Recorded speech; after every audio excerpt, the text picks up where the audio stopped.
Welcome to Climate Quickies, bite-sized nuggets of climate goodness from our TEDxLondon experts in under 5 minutes. If you were about to lose everything, what would you save? The wisdom in your grandfather's stories, the sound of your language, the dances at the festivals that you attend. In the face of the place they call home going underwater, that's exactly what the people of Tuvalu have been doing. In the first in a series of Pacific Nation focused episodes Climate Curious is producing, TEDxLondon's Ashley Brown speaks to Member of Parliament in Tuvalu, Simon Kofe, to learn more about their Future Now campaign.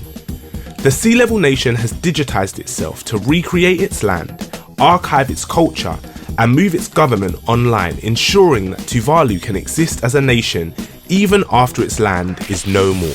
Let's head over to Ashley and Simon to hear more. Stay curious. Hello, Simon, and thanks so much. It's brilliant to meet with you here in the beautiful Tuvalu. I wanted to start off by asking you to tell us a bit more about who you are and what you do, please. My name is Simon Kofe. I'm from here in Tuvalu. I'm a member of parliament, and I was the Minister for Justice, Communications and Foreign Affairs for 4 years up until August of this year. So the Digital Nation is one of the 3 initiatives under the Future Now project. And it was a project that was launched by the government in 2021. And it is the government's plan for the worst case scenario. And how that came about, obviously, we were doing a number of initiatives in the ministry that I was looking after. And I thought, why don't we try and tie this to, the idea that if all else fails, if all our adaptation and mitigation efforts failed, how can we have a plan in place to best future-proof Tuvalu? We felt that the way we live in Tuvalu is quite unique to the rest of the world. We live in very close-knit communities. We live with extended families. We value, relationships. We always have a strong emphasis on our responsibility to the well-being of the community. In fact, our land tenure system is such that no one owns a land themselves. It's owned by families and clans. And so we feel that the world has come to that place where we are now a single community. But I think we're still behaving like individuals, like an island unto themselves. And it's important now for leaders to begin to think of the well-being of the global community. And so I think that at times would need leaders to balance out the national interests with the well-being of the world.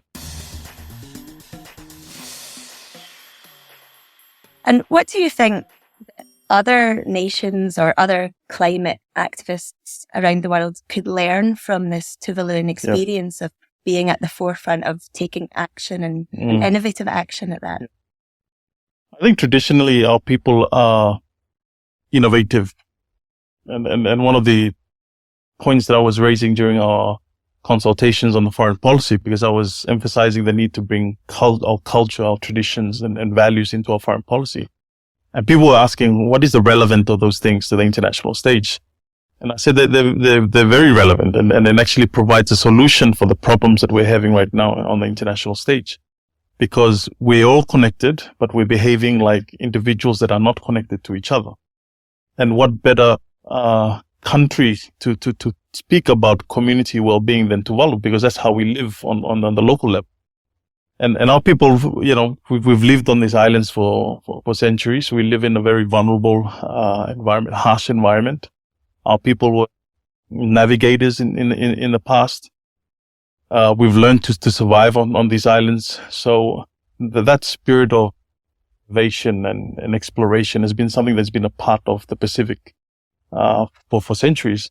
And so I think it's just a matter of tapping back into that and really kind of motivating our people to really tap into that spirit. And as you can see in this project is the first of its kind. Tuvalu was the first to have this in their foreign policy, this issue on statehood.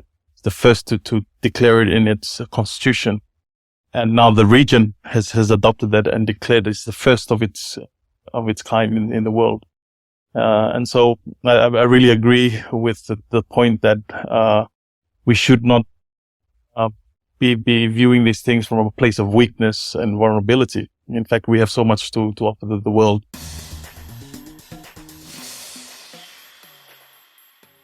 So I did want to ask you, what do you think makes Tuvalu an awesome boss? And that's BOSS standing for Big Ocean Sustainable States. Well, I think we're one of the first countries to really kind of emphasize in our foreign policy, the importance of our culture and our values. And we're framing it in a way that is applicable to the international stage. Of course, we're suffering the consequences of inaction by the bigger countries, which I think puts us in a very strong position to speak truth to the world. And, I also feel there's a sense of responsibility on us, because being at the forefront of these changes in the climate gives us the responsibility to warn the rest of the world, because climate change is not something that only affects us. It affects the whole world. And we're seeing that, with bushfires, floodings in different places in the world.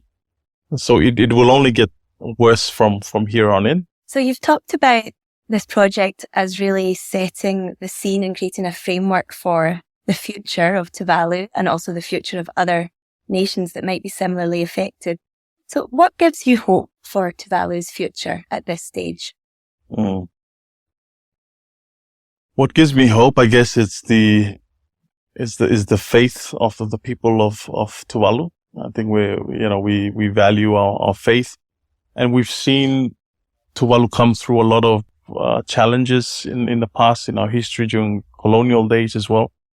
When we wanted separation, the British thought that we were too small to survive on our own. And I think we become very resilient, because of what we have gone through. So I have a lot of high hopes on the spirit of the people to endure the challenges that lie ahead for us.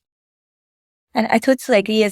From my perspective as a visitor here, I don't see a nation and a people who are vulnerable. I see a resilient nation and a resilient people.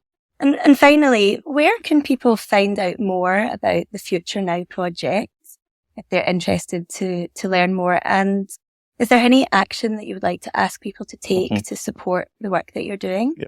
Well, people can access the work that we're doing on tuvalu.tv. And in fact, I'll be delivering an update on the work that we've done at COP. But on that website, there's also a call to action. You can fill out a form, which is a letter to the minister responsible for climate change in your country. And that can be sent to them as a petition, as a support for stronger climate action.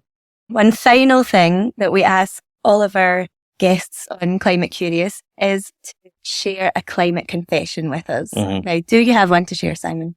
Yes, I do. Are you sure you want to share it? Well, I think one climate confession that I want to make is I drive a car in Tuvalu, and the island that I live on is only 8 kilometers long.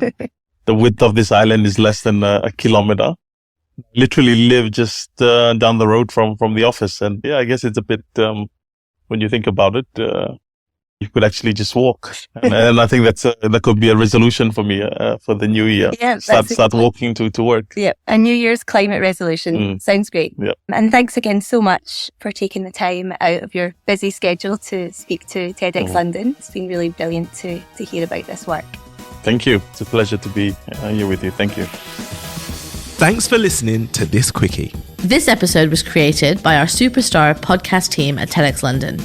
Until next time, stay curious.